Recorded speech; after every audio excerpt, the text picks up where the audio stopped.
Varicose veins తో బాధపడుతున్నారా? మన ఏవిస్ హాస్పిటల్లో 4500 రూపాయల లేజర్ స్కానింగ్ ఉచితం. నమస్తే రమగారు. నమస్తే జయ. రమగారు, మనం విక్రమార్కుడి కథలు చెప్పుకుంటూ ఉన్నాము. మరి విక్రమార్కుడు పలకన్ పడతి కోసం తను బయలుదేరాడు 7 ప్రాకారాలు దాటటానికి. ఎలా దాటాడు, ఎలా సాధించాడు? పెదరాజు పెద్దమ్మ దగ్గరికి వెళ్ళారు కదా. ఆవిడ ఎందుకు నాయనా ఈ పిల్లతోటి, మీకు హాయిగా మీ డబ్బులు ఉన్నాయి, వ్యాపారం చేసుకోండి, శుభ్రమైన పిల్లల్ని చూసి పెళ్లి చేసుకోండి అనేసరికల్లా విక్రమార్కుడు అన్నాడు, అట్లా ఇట్లా అవ్వా, ఎవరో ఒకళ్ళు సాహసం చేయాలి కదా అంటే, అది కాదు నాయన, వీళ్ళు ఎంతమందినో అవమానించి కోట్ల కొద్ది ధనాన్ని దాచిపెట్టుకున్నారు. మరి ఇప్పుడు అలాంటి జరిగినప్పుడు ఎవరో ఒకళ్ళు సాహసికులైన వాళ్ళు వీళ్ళ దారి మళ్ళించాలి, వీళ్ళ తల వంచాలి, వీళ్ళ కొమ్ములు విరవాలి ఎవరో ఒకళ్ళు అనేసరికల్లా ఆవిడికి సంతోషం వచ్చింది. ఆయన సాహసిగా ఉన్నావు నువ్వు, చాలా మంచిది, సరే ప్రయత్నం చేయమంటే అప్పుడు వీళ్ళు అడిగారు భట్టి విక్రమార్కుడు, ఏమిటి ఈ అమ్మాయి సంగతి, ఎందుకు ఇలాంటి ప్రయత్నం జరుగుతోంది? ఈ పాటలీపుత్రపు రాజుగారి కూతురు ఈ అమ్మాయి, ఎన్నో నోములు నోచాక పుట్టింది, పరమ సౌందర్యవతి. రాజు మరణించాడు, తల్లికి ఎవరికి పడితే వాళ్ళకి తన పిల్లని ఇవ్వకూడదని ఏదో అత్యద్భుతమైన వాడు ఎవడికో ఇవ్వాలని ఆమె కోరిక. అందుకని ఇలాంటి ఏర్పాటు చేసింది తల్లే కానీ పిల్ల కాదు, తల్లే ఇవన్నీ ఏర్పాటు చేసింది. ఇప్పుడు ఈ ప్రాకారాల సంగతి చెప్తున్నాం, సప్త ప్రాకారం అని చెప్తున్నారు కానీ ఇంకా ఉంటాయి, లోపలికి వెళ్ళాక ఇంకో 2, 3 కూడా ఉన్నాయి. ఇది మొదట 1000 హొన్నులు వసూలు చేస్తారు లోపలికి వెళ్ళటానికి. 2వ ద్వారంలో భోజనం పెడతారు, అందులో కొన్ని ఉడికినవి కొన్ని ఉడకనివి ఉంటాయి. భోజనం అంటే విరక్తి పుడుతుంది. 3వ దాంట్లోకి వెళ్ళంగానే 3 బొమ్మలు వస్తాయి, రోబోలు. ఒకటి ఒక ముక్కాలి పీట మీద అదిమి కూర్చోబెడుతుంది, ఒకటి 2 చేతులు పట్టేసుకుంటుంది, 3వ బొమ్మ గుండు గీస్తుంది. ఈ బొమ్మలకు అందకుండా తప్పించుకుంటే కనుక 4వ ప్రాకారంలో ఓ కోతి, 4వ ప్రాకారంలో 2 మల్లులు ఉంటారు, మల్ల యుద్ధం చేసేవాళ్ళు, వాళ్ళని ఓడించాలి. తర్వాత ప్రాకారంలో ఓ కోతి ఉంటుంది, పెద్ద నల్లటి కోతి, దాన్ని తప్పించుకోవాలి. తర్వాత ప్రాకారంలో ఓ పులి, ఆ తర్వాత ప్రాకారంలో ఒక ఏనుగు, ఆ తర్వాత ఒక పాడుబడ్డ బావి, బురదలతోటి నిండి ఉంటాయి. ఆ బురదలోంచి వెళ్ళాలి. బురదలోంచి అవతలకి వెళ్ళాక తర్వాత ప్రాకారంలో ఒక తాడు, ఒక నత్తగుళ్ళతో నీళ్లు పెడతారు. నత్తగుళ్ళలో ఎంత ఉంటాయి నీళ్లు, ఆ నీళ్లతోటి ఈ ఒంటిని ఈ తాటి దాంతో కాళ్ళు తుడుచుకోవాలి. బురదలో నడిచి వెళ్ళాడు కదా, ఎటా కడుక్కోవాలి, కానీ నత్తగుళ్ళలో నీళ్ళు అయిపోకూడదు. ఇంత నత్తగుళ్ళు ఉంటుంది, బాగుంది కదా. అది దాటాక కొన్ని ఒక చిమ్మ చీకటిలో ఒక మందిరం ఉంటుంది. ఆ మందిరం అంతా స్తంభాలే, చీకటి, స్తంభాలు దాటి వెళ్ళాలి, లేదా స్తంభాల్లో చిక్కుకుపోతారు. చూసుకోకుండా వెళ్ళారంటే ఇరుక్కుపోవటమే. అది దాటాక ఒక పంచలోహపు మంచం ఉంటుంది. మంచం మీద తల ఏవైపో కాళ్ళు ఏవైపో తెలీదు, కొంత చీకటిగా కూడా ఉంటుంది. జాగ్రత్తగా కూర్చోవాలి. కూర్చున్నాక కొన్ని బొమ్మలు వస్తాయి, మళ్ళీ కొంతమంది చెలికత్తలు వస్తారు. ఒకటి సలసలగాగే నూనె నెత్తి మీద పోస్తుంది, ఒకటి ఏదో చేస్తుంది. వీళ్ళంతా సేవిస్తారు, వ్యామోహ పెడతారు. ఆడపిల్లలు వ్యామోహంలో తప్పించుకుంటేనే వెళ్ళినట్టు, లేదా వాళ్ళు ఏం చేస్తారు, గుండు గీసేసి ఎర్రవి తెల్లవి పచ్చవి సున్నబొట్లు పెట్టేస్తారు. ఆ అవమానపడకూడదు, వ్యామోహ పడకూడదు. ఇది దాటాకే అంతఃపురంలోకి ప్రవేశం. అక్కడ పెళ్లి కూతురు ఉంటుంది. ఈ అమ్మాయి పలకని పడతిగా చెప్పబడుతున్నటువంటి పాటలీపుత్రపు రాజకుమార్తె, భామాపురి నగర రాజకుమార్తె.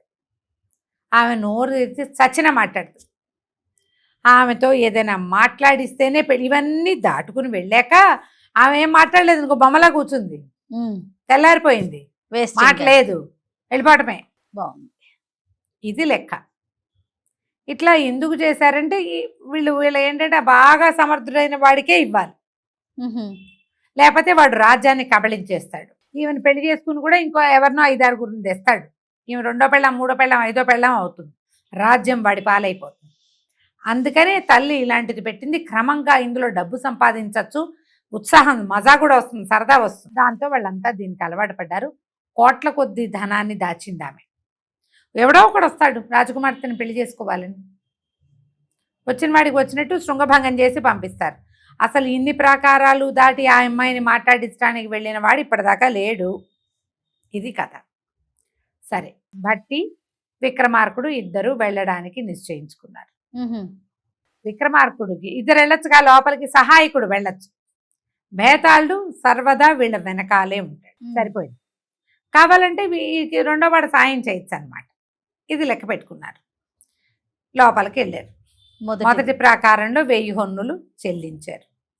రెండో ప్రాకారంలో పెద్ద విస్తరేసి బోల్డు పదార్థాలు వడ్డించారు. చాలా జాగ్రత్తగా చూసి, వీళ్ళు తెలివి కలిగిన వాళ్ళు కదా, ఉడకనివన్నీ భట్టి మూట కట్టేశాడు. ఉడికింది మాత్రమే తిన్నాడు. ఉడకంది తింటే తిక్క పుడుతుంది కడుపులో, అవును, బ్రెయిన్ పనిచేయదు. కేవలం ఆ పదార్థం తిన్నాడు, ఆ ఖాళీ అయిపోయింది. రెండో దాంట్లో ఈయనకి భోజనం వడ్డించడానికి ఇద్దరున్నారు. ఈ భట్టి ఏం చేశాడు, ఆ ఇద్దరిలో ఒకడిని తనతో పాటు పక్కకి తీసుకెళ్ళాడు, ఒక మాట మాట్లాడించడానికి. మీ ఊళ్ళో అవేవో దొరుకుతాయా ఇలాంటివేవో అడగటానికి. రాజుగారు భోజనం చేస్తూ ఉండగా సైగ చేశాడు, ఆయన కూడా తీసుకురా.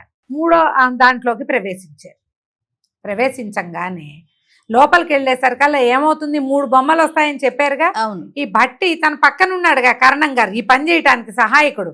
ఆ సహాయకుడు ఒక్క తోపు దోశాడు ఆ మూడో ప్రాకారంలో. తోసేసరికి లోపల నుంచి వచ్చిన బొమ్మలు లోపలికి వచ్చిన మనిషిని పట్టేసుకుంటాయి. టక్కిన ఆ గుమాస్తాన్ని పట్టుకుని ఒకటేమో ముక్కాలు వీటి మీద కూర్చోబెట్టింది, రెండోది అదిం పెట్టింది, మూడోది గుండు గీసేసి మూడో ప్రాకారం దాటేశారు. వీళ్ళకి పని లేదు, వెళ్ళిపోయారు. 4వ ప్రాకారం తలుపు తట్టబడింది. తలుపు తీసేసరికల్లా భట్టి విక్రమార్కుడు ఇంకొక గుమాస్తాని చేత్తో పుచ్చుకొచ్చాడు, పట్టుకున్నాడు చేత్తోటి. బలంగా గుంజి ఇతన్ని 4వ ప్రాకారం లోపలికి నెట్టేశాడు. ఆ లోపల 2 మల్లులు ఉన్నారు. లోపలికి ఎవడొస్తే వాడిని చిత్తకొట్టేయాలి. ఓకే. ఆ గుమాస్తా గారు దెబ్బలు తింటున్నాడు. రాజు విక్రమార్కుడు భట్టి ప్రాకారం దాటి లోపలికి వెళ్ళిపోయారు. 5వ ప్రాకారంలోకి వెళ్ళేసరికల్లా ఒక పెద్ద బ్రహ్మాండమైన నల్లటి కోతి హడలు పుట్టేలాగా. భట్టి ఏం చేశాడు, తన చేతిలో ఉడకని పదార్థాలు ఏం చేశాడు, కొన్ని అందులో పళ్ళు ఉన్నాయి, రకరకాలు ఉన్నాయి, నిమ్మకాయలు ఉన్నాయి, అవన్నీ తినడానికి పెట్టారు. వీళ్ళు దాచేసుకున్నారు అవన్నీ.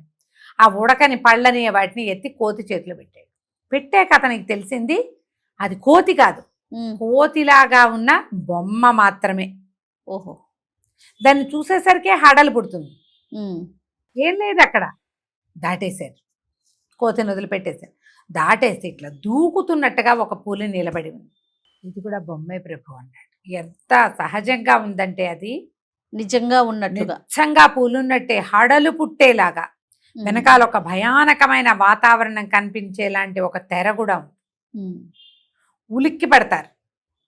ఆ బొమ్మని తోయటానికి మనుషులు ఉన్నారు అక్కడ, కానీ మీదకి కానీ ఆ బొమ్మను చూసి భయపడిన వాడి మీదకి తోస్తారు. అది బొమ్మని గ్రహించి నడిచెళ్ళిపోయిన వాడిని వాళ్ళు ఏం చేస్తారు, ఏం లేదు, బొమ్మను దాటేశారు. తర్వాత దాంట్లో పెద్ద ఏనుగుంది. అది ఇట్లా తొండమెత్తి కాలెత్తి దూకుతా అన్నట్టుగా ఉంది. అది కూడా బొమ్మే, సహజమైన ఏనుగులాగా కనపడుతుంది. వీళ్ళు దాని జోలికి కూడా వెళ్ళాల. బొమ్మను చూసి దాటేశారు. దాటేస్తే ఒక పాడుపడ్డ బావి. ఎలా వెళ్ళాలి బట్టి అన్నాడు, బేతాళుడు దాటించేస్తాడు, ఏం పర్వాలేదు అని చెప్తే బేతాళుడు ఏం చేశాడు, ఇద్దరిని లేవదీసి బావిని దాటించి అవతలకి దింపేశాడు. అవతల తలుపు కూడా తెరవబడింది. మనుషులు దాటొస్తే తెరుచుకుపోతుంది తలుపు. తెరవబడేసరికల్లా అంత బురద. విక్రమార్కుడు ఏం చేద్దాం, బేతాళుడు ఏమో నన్ను తీసుకెళ్తాడు, మీరేమో నడిచిరండి. విక్రమార్కుడు నడిచి వెళ్ళాడు. మనిషి అడుగులు పడ్డాయి, వాళ్ళ గుర్తది అదేలే, బురదంటింది కాళ్ళ నిండా. అవతలకు వెళ్ళేసరికి అక్కడ నత్తగుళ్ళతో నీళ్లు, ఒక తాటి పట్టె ఉన్నాయి, తాటి తాడు ఉన్నాయి. అంటే మన ఏమంటారు దాన్ని, కంబార్ తాడు అంటారు మన వైపు. ఒక రకమైన తాటి నారతోటి అల్లుతారు. కొబ్బరి తాడు లాగానే ఉంటుంది తాటి తాడు. బట్టి అన్నాడు, మీరు కదలకుండా నుంచోండి అని చెప్పి ఆ తాటి తాడుని ఈ నత్తగుళ్ళలో నీళ్లతోటి ఇట్లా ఇట్లా ఇట్లా తడిపి దాంతో పాదాలు తుడిచేశాడు శుభ్రంగా. మట్టి అడుగు ఆ తర్వాత వచ్చిన మందిరంలో పడకూడదనమాట. ఓహో. మట్టి మొత్తం భట్టి ఏం చేశాడు, ఆ నీళ్లు పోసి కడగల, ఆ తాటి దాంతో తుడిచేసాడు. కాళ్ళు తుడిచేసుకున్నారు. తుడుచుకున్నాక మందిరంలోకి ప్రవేశించేసరికి చిమ్మ చీకటి. చెయ్యి ఇట్లా ఆనిస్తే స్తంభాలు తగులుతుంది. ఎట్లా వెళ్ళాలి, అక్కడ లైట్ వేయకూడదు. అయితే ఏమన్నాడు, నేను భ్రమరంగా మారిపోతా, భేతాళుడు నన్ను తీసుకెళ్తాడు, గుయ్యి అని శబ్దం చేస్తుంది. ఆ శబ్దాన్ని ఫాలో అయ్యి రండి మీరు. బాగుంది ఐడియా. అక్కడి నుంచి భేతాళుడు తన స్వరూపంలో భట్టిని తన మీద పెట్టుకుని తీసుకెళ్ళాడు. స్తంభాలు దాటుకుంటూ వాడు వెళ్ళగలడు, వాడి చీకట్లో కళ్ళు కనపడతాయి, మనుషులకు కనపడవు కదా. అవును. వాడు ఏ స్తంభాల మధ్యలోంచి భేతాళుడు దాటాడో, భేతాళుడు వెనకాల నుంచుంటే విక్రమార్కుడు కనపడ్డు. భేతాళుడు అంతవాడు, అతడు పడితే విక్రమార్కుడు సహజంగా పట్టేస్తాడు. దారి ఎట్లా కనపడుతుంది, ఈ భట్టి గుయ్యి సౌండ్ చేస్తాడు. ఆ గుయ్యి సౌండ్ని, తుమ్మెద జంకారాన్ని ఫాలో అవుతూ ఈ మండపం మొత్తాన్ని దాటేసి వెళ్ళిపోయారు. మండపం దాటేశారు. దాటేశాక ఒక పెద్ద మందిరం లాగా ఉంది, మంచం ఉంది అక్కడ.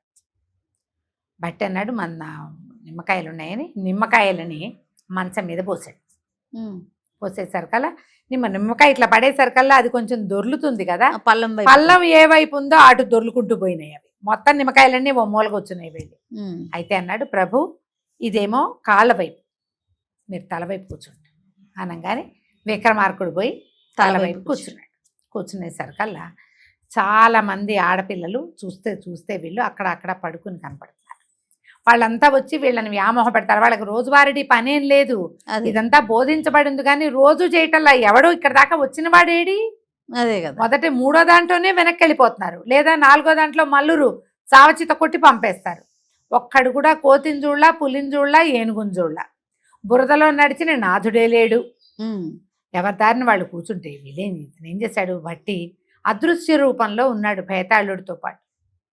వెళ్ళి చకచక జుట్లు ముళ్ళేసేసాడు అమ్మాయిలందరికీ.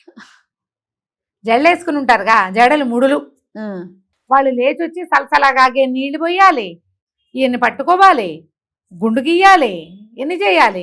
అమ్మాయిలందరూ ఇదెవడో వచ్చి కూర్చున్నాడని లేవబోయేసరికి ఇంకేముంది, జళ్ళు పట్టుకుని ఎవరి దారిని వాళ్ళు ఒకళ్ళనొకళ్ళు ఢీకొని కేవుమని కేకలు పెట్టుకుంటూ హడావిడైపోయింది. వాళ్ళకి అర్థం కాల. మంచం మీద ఒక అతను కూర్చుని ఉన్నాడు, ఆజాన్బాహువుగా కనిపిస్తున్నాడు, నగా నాణ్యం కనిపిస్తోంది. అమ్మాయిలు పరీక్ష అయిపోయినట్టేనా, పదండి రాజకుమార్తెని తీసుకురండి అన్నాడు. వీళ్ళంతా జళ్ళు ముళ్ళు విప్పుకోవడంలోనే సమయం గడిచిపోయింది. మంచం మీద కూర్చున్నాడు. కూర్చున్నాగానే అమ్మాయిలు లేచి రావాలి, వాళ్ళు వచ్చే లోపలే జుట్లు ముళ్ళేయబడ్డాయి. ఇంకేం చేస్తారు, సరే పరిగెత్తుకుంటూ లోపలికి వెళ్ళారు. లోపలికి వెళ్ళి రాణిగారికి చెప్పారు, ఇట్లా ఎవరో మానవులు వచ్చారు, ఎవరో పురుషులు చాలా గట్టివాళ్ళుగా ఉన్నారు, తలాపినే కూర్చున్నాడు, మంచి ఎత్తరి అతను, ఆజాన్బాహువుగా ఉన్నాడు, వీళ్ళ సంగతి చూడాలి. రాజకుమార్తెను తీసుకోమని హుంకరించాడు. రాజకుమార్తెను తీసుకోవాలంటే ఈ అమృతవాహిని రాజకుమార్తె రాణిగారు, ఆమె తల్లి అమృతమోహిని అని పేరు ఉంటుంది, అమృతవాహిని కూడా ఉంటుంది. ఈ అమృతవాహిని ఏం చేసింది, అప్పుడే ఎందుకు రాజకుమార్తెను పంపటము, ఎవరినైనా పంపిద్దామని దీపాలన సాగి అని ఉంటుంది, దీపాలు పెట్టడానికి ఒక అమ్మాయి ఉంటుంది. ఈ మండపంలో అందగత్తెలు కానీ వీళ్ళంతా యంగ్స్టర్సే ఉంటారు. దీపం తుడిచి నూనె పోసి ఒత్తులు వెలిగించే సౌందర్యవతి అయిన అమ్మాయిని నువ్వు వెళ్ళవే ఆయనకి ఎదురు అన్నది. రాజకుమార్తె బదులు ఇంచుమించుగా అలాంటి వేషధారణలోనే ఉన్న ఈ అమ్మాయి ఎదురొచ్చింది. ఈ భట్టికి రాజుకి ఏమనుమానం వచ్చింది, విక్రమార్కుడికి ఇన్ని రోజుల నుంచి ఇన్ని రకాల ప్రయత్నాలు ఉన్నాయి, ఇంతకాలం నుంచి ఆ అమ్మాయిని పరపురుషుడి కంటపడకుండా ఉంచారు. ఈ పరీక్షలు అయిపోయిన చిటుకుని పంపించేస్తారా, ఎవరినైనా సహాయకురాల్ని పంపుతున్నారా, అర్థమైపోయింది అనేసరికల్లా భేతాళుడిని అడిగారు, ఈ అమ్మాయి సహాయకురాలా, ఈమె రాజకుమార్తె. ఈయనకి ఆమెను చూడంగానే వ్యామోహం కలగటల్లా, అందుగతిగా కనపడుతోంది. సాటి రాకుమార్తెను చూస్తే అంటే ఈయన క్షత్రియుడు, ఒక ఫీలింగ్ రావాలి, అది రాలా, అందుకని అడిగేసరికల్లా ఈయన అన్నాడు, ఓ పని చేద్దాం, దీపం పట్టుకుని వస్తుంది కదా, ఈ దీపంలోంచి ఒత్తిని కిందకి లాగేస్తా, ఒత్తి ఎగసని దోసుకోవాలి. ఇప్పుడు మనం దీపం పట్టుకొస్తున్నాము, దీపంలో ఒత్తి జారిపోయింది, ఏం చేస్తాము, దీపం ఎగసని దోస్తాం కదా, ఆమె ఎగసన దోసి ఆ చేతిని వస్త్రానికి తుడుచుకుంటే రాజకుమార్తె, తలకి రాసుకుంటే పని మనిషి, గుర్తుపెట్టుకోండి అన్నాడు. సరే, అమ్మాయి దీపం ఇట్లా పట్టుకుని వస్తుంటే ఈ భేతాళుడు ఏం చేశాడు, అదృశ్య రూపంలో వెళ్ళి ఒత్తిని వెనక్కి లాగేశాడు. ఇంత జాజ్వల్యమానంగా వెలుగుతున్న ఒత్తి వెనక్కి కిందికి జారిపోయింది. వచ్చింది. ఈ అమ్మాయి ఏం చేసింది, చటుక్కుని మళ్ళీ ఎగసం దోసుకోవాలి, చీకటిగా ఉందిగా, ఎగసం దోసి ఆ చెయ్యి టైట్ నెత్తి మీద రాసుకుంది. ఈ పని చేసే వాళ్ళకి ఆ అలవాటు ఉంటుంది. రాజకుమార్తె అయితే ఏ నూనె పడితే ఆ నూనె నెత్తికి రాసుకుంటుందా? రాసుకోదు. ఏదైనా కర్చీఫో ఏదో పక్కన ఉండే ఒక వస్త్రానికి తుడుచుకుంటుంది. తొడవల తలకి రాయంగానే రాజుకు అర్థమైంది. ఏమన్నాడు, కుమారి కాదు, రాకుమార్తె కాదు. అమ్మాయి దీపాలు పెట్టే అమ్మాయి లాగా ఉన్నావు, నువ్వెందుకు వచ్చావు, నువ్వు అట్లా ఎదురు రావద్దు, నాకు రాజకుమార్తె అని పిలుచుకురా అనగానే ఆ సిగ్గుపడింది, గుర్తుపెట్టేశాడు. మళ్ళీ గబగబా వెనక్కి వెళ్ళి రాణిగారికి చెప్పి, ఈ వెనక్కి వెళ్ళిన దీపాలమ్మాయి చెప్పింది, ఇంత సామాన్యుడు కాదు, రాజకుమార్తెను తెమ్మంటున్నాడు అని. సరే, ఈవిడేమనుకుంది, అమృతవాహిని, ఓహో ఇలా కాదని వంటలు చేసే అమ్మాయి ఉంటుంది, వడ్డం చేస్తుంది. ఆ వడ్డం చేసే పిల్ల అందగత్తెగా ఉన్న పిల్లని పిలిచి బంగారు పళ్ళెంలో భోజనం వడ్డించుకుని నెత్తిని పుచ్చుకుని తీసుకెళ్ళు అన్నది. ఈ అమ్మాయి చక్క అలంకారం చేసుకుని పళ్ళెం పుచ్చుకుని వచ్చింది భోజనం వడ్డించడానికి. వచ్చేసరికల్లా రాజు అడిగాడు, ఈమె అసలైందేనంటావా అంటే, నేతి గిన్నె పడేస్తాను, కొత్త నేతి గిన్నె తేవడానికి వెళ్ళిందా రాకుమార్తె, అదే కింద పడిన నేతిని ఎత్తిందా, వంటలు చేసేదో వడ్డం చేసేదో అమ్మాయి, అంతే. అక్కడి నుంచి భేతాళ్ళు ఒక తోపు తోసాడు. తోయంగానే ఆమె చేతిలో నేతి గిన్నె పుచ్చుకొస్తోందిగా, పాత్ర పట్టుకుంది. మేము బంగారు కంచము నేతి గిన్నె పడంగానే అయ్యో నెయ్యి పడిపోయిందని తబుక్కని ఏం చేసింది, కింద నుంచి తీసి గిన్నెలో వేడిపోయింది. రాజుకు తెలిసిపోయింది.